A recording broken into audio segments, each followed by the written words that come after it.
real snow. In Denver, we got snow, but we also get 300 days of sunshine too in Denver. So it'll be down and it'll be, it'll be out. I don't ever remember us getting a crazy amount of snow like this where we couldn't come to practice or them shutting down like practice or anything like that. Yeah, the roads would get nasty, but no, this is real snow. This is real lake effect, Western New York snow, man, and I love it. You haven't been here long enough then. I love it, man. I mean, I'm at home with the fam, and, you just come to football practice and work and then go home with the fam every day, so it's not too bad. Watching you out there today, nothing on your knee. Like, how long has that been? And, like, are you at the point now where you feel like you're close to back to normal as you've been? Man, honestly, I'm feeling good. I know I come up here and I say it all the time, but I think really that me sitting down for that Patriots game was really like, it really just got the ball rolling, to be able to have, a second bye week and to just rest and get ready to go. And then when we played Miami, like I felt super refreshed, and, it took me about, 4 months to get to this point. I anticipated me coming back, by the end of training camp and feeling good, but that wasn't the case. It took longer than expected, but I'm back. I'm back to feeling like my old self. Well, and listening to you talk throughout the last couple of years, confidence isn't something that seems to waver with you. However, when you put a couple of plays on tape like you did at the end of the Steelers game, is it kind of reinforced that, okay, it's getting close? Yeah, it does now. Now I just gotta remember how to tackle guys. So, I did like a little spin move and I came around and I just saw him like, I thought I saw him throw the ball, but when I watched the film, he took both hands off. He took his other hand off the ball and he went through with the pump fake, and it just had me off of the spin, and I was just trying to put a hit on him, but he ended up having the ball, and I kind of pulled up off of it a little bit because that's the last thing I need is, a late hit at the end of the game, and Ed took that one for me. So shout out to Ed, I appreciate you, pal. Speaking of Ed, he's the season that he had in the middle. What's it been like for you to see him? I don't want to say blossom. I mean, obviously he's had success before, but I think most would agree that this has been his most complete season to date. What's it been like for you to watch that? It's been incredible, man. He started off with a great season last year. He ended up getting hurt a little bit. Then he missed a game this year too. So, I just think he's getting better and better each and every week. Not only Ed, but Greg Rousseau and all of these guys, man. This is by far the most. This room has the most depth that I ever been in. When I really think about it, in Denver, we played. I played outside linebacker, so it was only 4 of us in there.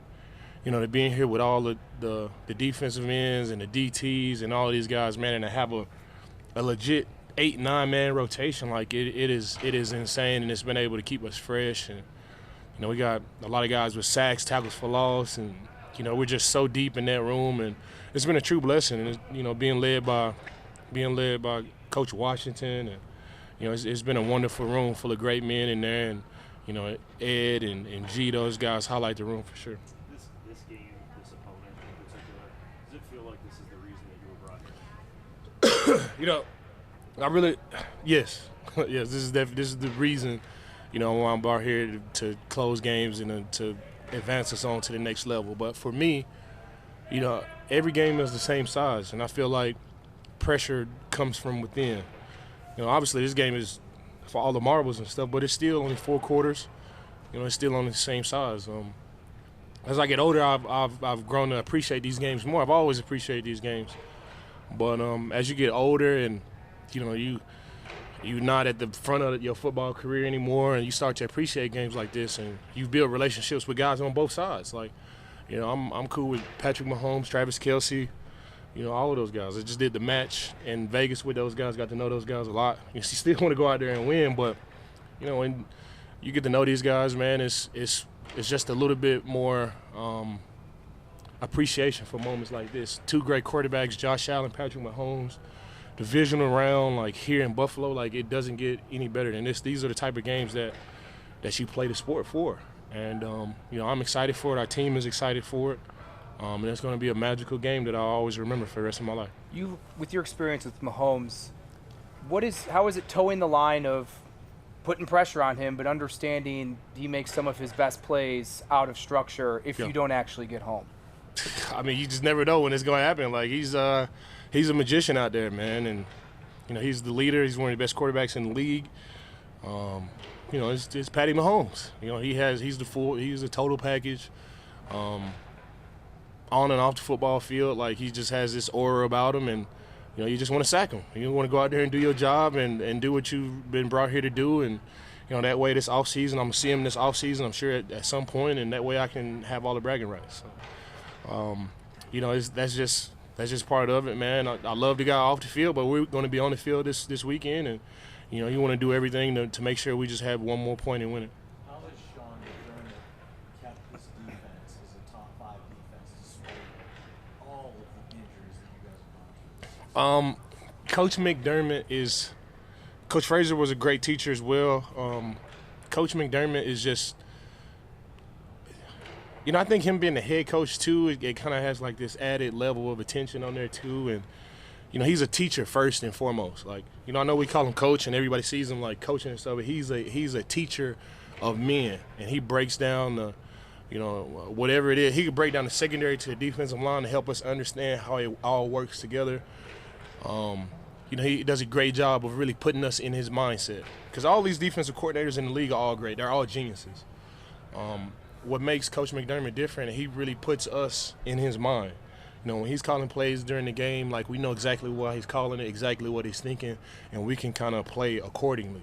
And we got a deep defensive line, deep team as well. We've been hit with a couple of injuries, but everybody in there, they all know the assignment. Everybody in there know what we need to do. It doesn't matter if you're the number 1 person or the number 4 person on the depth chart. We all want to get this thing done, and he does a great job of just teaching and letting us know exactly what we need to do, so it doesn't matter who's in there, we're able to play. Last week was your first playoff game in a Bills uniforms. What did you think of the environment, and what are you expecting it to be like this weekend? Man, I loved it, man. It was definitely one of the coldest games that I ever played in, but it wasn't.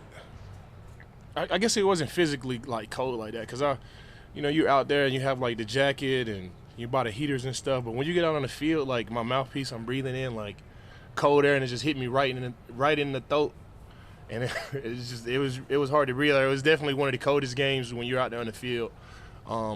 This environment, like, Bills Mafia, like, they are incredible, man, and offense had them going, and our defense had them going, and it was a tight game at one point, and the crowd was going crazy, man. It was definitely one of my most memorable playoff games for sure. Why do you need to hear from Bills Mafia in this one, I guess? Oh, I mean, this is what Bills Mafia is made for. Josh Allen, divisional round, going against the Kansas City Chiefs at our place for once, because we've been traveling to KC all of these times, and they're able to come to us, and they already know that assignment. Bills Mafia, they're going to be there whether it's raining, cold, snowing. They're going to be the loudest stadium in the league, even though we're not the biggest stadium in the league. We're going to be the loudest stadium in the league, and that just tells you the type of fans. That just tells you the type of fans that we have in the stadium, man. And I'm looking forward to it on Sunday, 6:30, 6:20, 6:30. And I appreciate you guys. Thank you.